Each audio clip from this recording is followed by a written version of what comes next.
Olá, seja bem-vindo ou bem-vinda à nossa aula. Hoje vamos estudar ciências, vamos dar continuidade àquele assunto que começamos lá na aula online, sobre os animais. Presta atenção. Então, já vimos que o nosso planeta é rico na diversidade de animais e eles estão divididos em dois grupos, o grupo dos vertebrados e invertebrados. Estamos estudando sobre os vertebrados, que são aqueles que possuem coluna vertebral e crânio, ou seja, no seu corpo encontram-se ossos. Os animais vertebrados são classificados em 5 classes, não é verdade?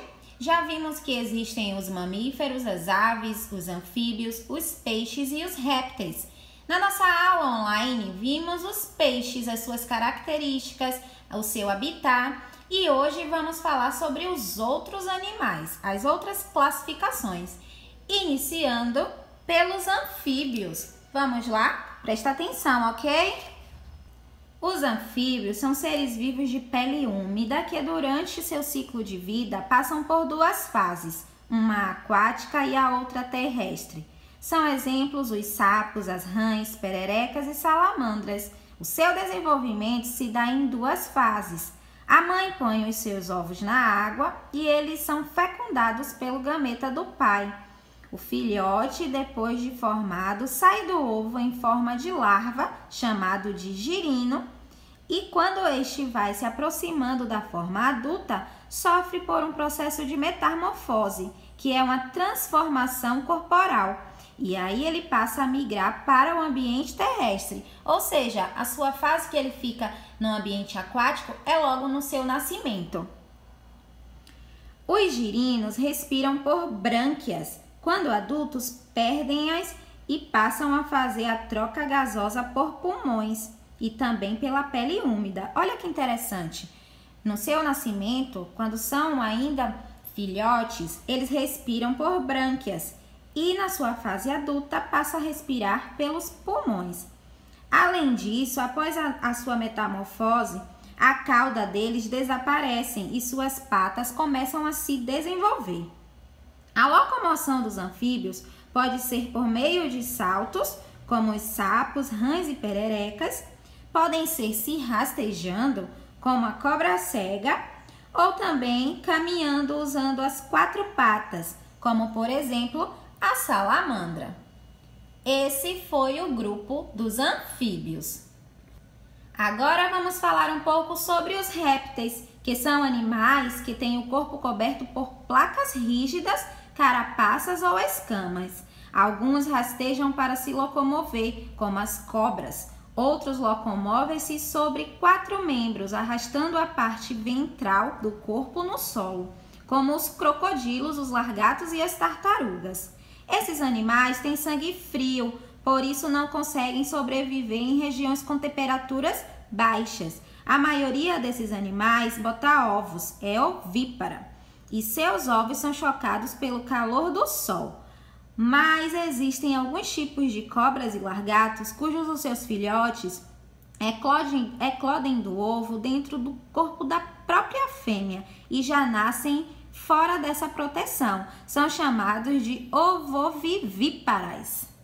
Os répteis respiram pelos pulmões por serem adaptados a viver na terra.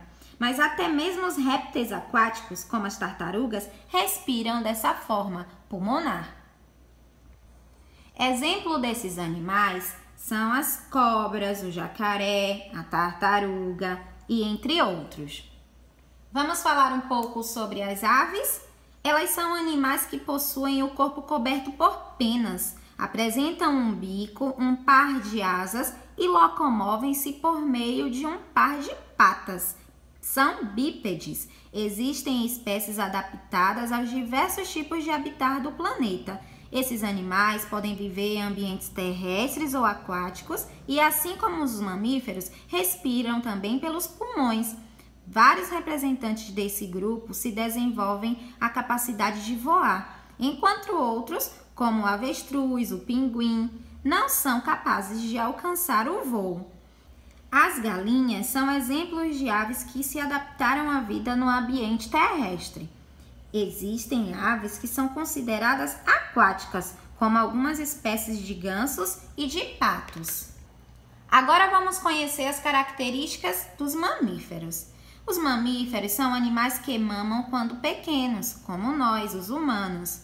Alguns habitam em ambientes aquáticos, como as baleias e os golfinhos, e apenas os morcegos são mamíferos capazes de voar. Olha só que interessante. A maioria habita o ambiente terrestre, incluindo as regiões mais frias do planeta, que são povoadas, por exemplo, pelo urso polar, e as regiões mais secas, que são povoadas pelos camelos e entre outros. Eles são animais vivíparos. Seus filhotes são gerados dentro da barriga da mãe. Os mamíferos têm a pele total ou parcialmente coberta de pelos. Já observou? Existe uma grande variedade nos hábitos alimentares dos mamíferos. Eles podem ser carnívoros, que se alimentam exclusivamente de carne, como as onças, os lobos, os leões. Podem ser herbívoros, quando se alimentam exclusivamente de vegetais, como os bois, cavalos e capivaras. Ou podem ser onívoros, alimentam-se de plantas e de outros animais, como os porcos, as raposas e os seres humanos. Essa é a família dos mamíferos, a qual nós, seres humanos, fazemos parte. Agora, hora de praticar com as atividades. Faz com atenção, beijos e até mais. Tchau, tchau!